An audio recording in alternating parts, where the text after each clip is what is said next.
우리가 검사가 하는 역할이 뭡니까? 검사가 준사법기관이라고도 부르고 기소권을 독점하고 있거든요. 그럼 기소는 뭐냐면은 범죄다 아니다를 판단하는 게 아니에요. 범죄라고 고소고발이 들어왔을 때 찾아보니까 증거가 없네. 증거가 아무것도 없네. 이건 무리한 고소네. 그럼 이거는 기소를 안 하면서 무혐의로 덮어줄 수가 있어요. 증거가 없을 때. 근데 이 사안은 백이 나왔죠. 백 받는 장면이 나왔죠. 진술이 다 나왔습니다. 증거가 차고도 넘치기 때문에 이건 검사들이 기소를 안 하면 직무유기가 되는 거예요. 검사가. 근데 어떻게 이거를 본인이 판사도 아닌데 무혐의로 덮어준다? 이건 있을 수 없는 일을 한 거고 검사가 판사의 역할까지 대신해버린 겁니다. 아니 자신들한테 법을 해석하고 적용할 권한이 어디 있습니까? 판사가 마지막에 유죄무죄를 판단하는 거지 검사는 증거가 있으면 기소를 하는 게 의무인 거예요. 근데 그 의무를 안 했잖아요. 그래서 이게 심각한 겁니다. 둘 중에 하나라는 거죠. 모든 국민이 이렇게 감사의 표시로 300만 원짜리를 주고 받는 공직자의 부인이 법적으로 문제가 없거나 아니면 이번에 이 결정을 한 사람이 반드시 책임을 지도록 법적 책임을 당연하죠. 물려야 한다. 이걸 언제 어떻게 물리는지는 제가 모르겠지만 그렇게라도 따지고 들어가야 이게 잘못됐다는 거 국민들이 원성이 끓는 것이 아니라 사법체계 자체를 완전히 지금 깡그리 무시하는 거 아니에요. 그러니까 핵심적으로는요. 검찰이 앞으로 이런 사건과 관련해서 공소장을 쓰려면 이 내용을 다 적시해야 돼요. 그렇죠. 이 내용을 적시하지 않으면 이 자식들이 자기들이 필요할 때 권력자 앞에서는 공소 사실을 갖다가 집어넣지 않거나 아예 무혐의 처분한 거잖아요. 근데 동일한 사건이 발생했어요. 만약에 그러면 자기가 기소를 한다 이거 만약에 기소를 하게 되면 이 사유를 넘쳐날 만한 근거를 집어넣어야 되는 거잖아요.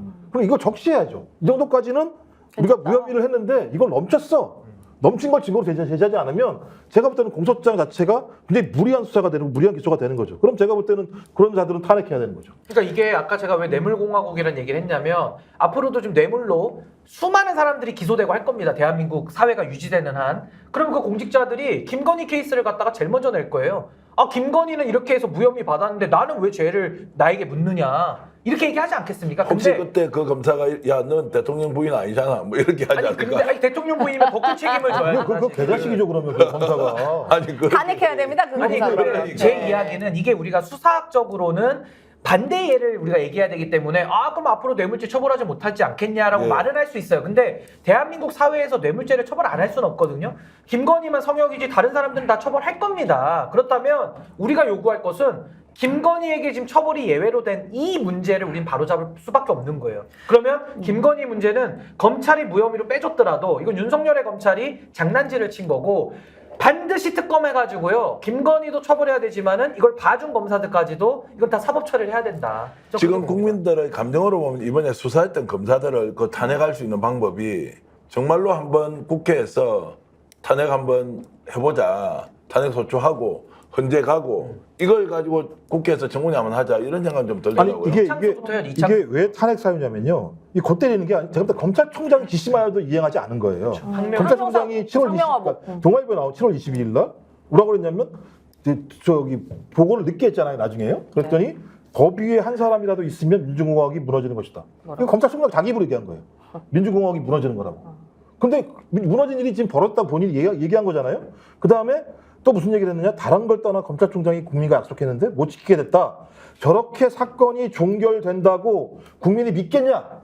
검찰총장 입으로 한 얘기예요. 네. 근데 지금 이렇게 종결이 됐어요. 그럼 국민이 안 믿는 건 당연하겠죠. 여기에 대해서 서울지검장이 워낙 막 설명했더니 한 얘기가 졸렬한 형태의 해명이다. 국민에게 부끄럽다.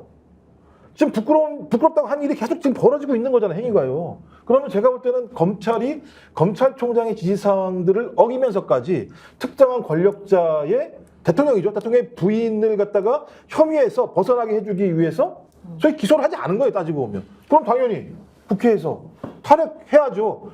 탄핵해서 헌재 물어보게 해야죠. 아니 저는요 검사 탄핵에 반대하는 사람들한테 제가 묻고 싶은 게 대한민국이 이 지경이 됐습니다. 이창수라는 서울중앙지검장이 말씀하신 대로 검찰총장의 명도 어기면서까지 김건희를 봐주는 맞춰서 해주는 짜맞추는 수사를 해줬거든요. 근데 이런 검사도 우리가 직에 놔둬야 됩니까? 그럼 이런 검사들이 앞으로 권력자들은 다 봐주고 힘없는 사람들은 다 갖다 쳐넣는 이런 사회를 만들어야 되겠습니까? 제가 검찰청법 4조 3항 한번 읽어드릴게요. 이 검찰청법입니다. 검사들에 관한 기본법인데 검사는 그 직무를 수행할 때 이창수 잘 들으세요. 국민 정치에 대한 봉사자로서 헌법과 법률에 따라 국민의 인권을 보호하고요. 적법 절차를 준수해야 되고요. 정치적 중립을 지켜야 하고요. 주어진 권한을 남용해서는 안 된다고 나와 있거든요. 제가 다 지금 반대로 얘기한 하네? 거에 다 위반되지 않습니까? 네. 100% 위반. 다 다 반대로 위반되지 하네. 않습니까? 네. 근데 네. 이런 자를 검찰에 놔둬가지고 검찰권을 행사하게 놔두는 게 정이냐? 그게 헌법적이냐? 아니면 이런 놈은 끌어내려가지고 사법 처리를 하는 게 정이고 헌법적이냐? 이거 국민들이 판단하거든요. 저는 책임 물어야 된다고 보는 제가 겁니다. 기자 출신으로 딱 촉이 잡힌 게요. 김종욱 박사가 이런 검사들 탄핵해야 된다 있잖아요. 요거 특종입니다. 김종욱 박사. 왜요? 민주당이 분명히 이 문제는 그대로 넘어가지 않고 탄핵하자고 하면은 국민들이 박수를 막 칠 것 같은데 안 그렇습니까? 네, 아니 무조건 저는 당에서 막 그런 논의도 저는 분명히 있을 거라 생각하고 예. 있습니다. 그러니까 지금 뭐 탄핵하는 검사들 있는데 그 지금 진척이 잘 안 되고 있어요. 근데 이 문제는요, 이건 사실 영린을 건드린 겁니다. 이거는 사실 무혐의한 게 잘못하기도 했지만.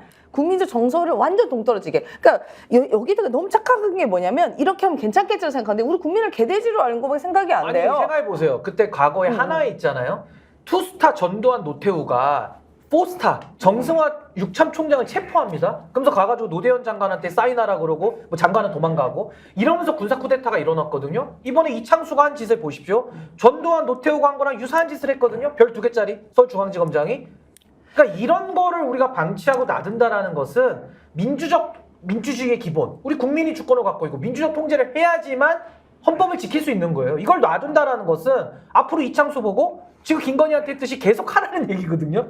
그런 나라에서 저는 못 삽니다. 아니 근데 하나 우리가 또 놓친 게 있어요. 지금 여기서 우리가 보이는 것은 디올백만 나와 있잖아요. 디올백 그거는 이제 영상에 나왔으니까 빼박이니까 이 정도로 나온 거지만 사실 최재형 목사가 디올백 전에 준 것들이 많습니다. 예를 들어 샤넬 화장품, 향수 180만 원 상당의 그 다음에 양주, 뭐 그건 폐기했다고 하죠. 어디 누구 뱃속에 폐기했는지 모르겠지만 그것도 한 60만 원 상당의 양주거든요. 그러니까 이것도 합치면요 500만 원 넘죠. 넘어요. 넘고요. 이제 이거는 저는 공직사회에 또 대단한 시그널을 준 거다 생각하는 이게 굉장히 참담합니다. 공직사회에 야 언제든지 뇌물 줘도 돼라는 거고요. 이제는요 우리 사극에서 보면은 고관 대작집 앞에서 막 줄 서잖아요. 뇌물 주려고. 이제는 고위공직자 집 앞에서 뇌물 주려고 줄 서 있는 광경도 볼 수 있는 거예요. 그러니까 이게 뇌물과 참담한 겁니다. 부패는 이제 시대의 네, 트렌드가 네. 된 거죠. 네, 그렇죠. 와, 제가 봤을 때 이거 그냥 못 넘길 것 같은데요. 네. 결국에는 탄핵이라는 이야기 곧 나올 것 같고 여러분들이 탄핵 이야기를 듣는다면 결국 이 탄핵은 검사 탄핵인데요.